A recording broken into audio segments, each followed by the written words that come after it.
Dit is soms belangrik dat ons moet ag gee op versoeke wat gerig word. En dan veral van die geestelike leiers onder ons, want so 'n versoek bied aan ons die geleentheid om in die eerste plek so 'n leier te ondersteun en om ook daardeur die gemeenskap waarskynlik beter te dien.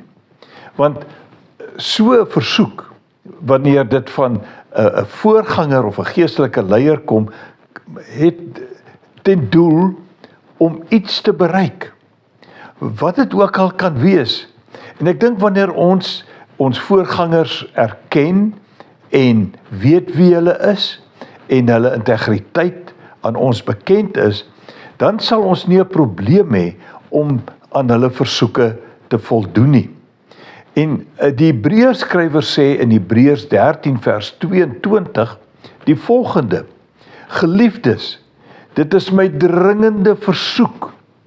Julle moet geduldig na hierdie woorde luister, waarmee ek julle bemoedig het, al het ek dit net kortliks aan julle geskrywe.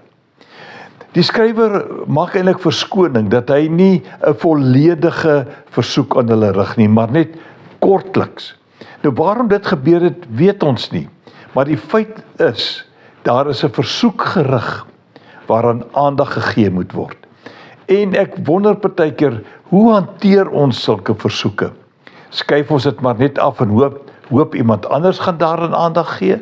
Soms sê ons, ag, jy weet, hulle het genoeg, waarvoor sal ek nou nog ook my hulp aanbied?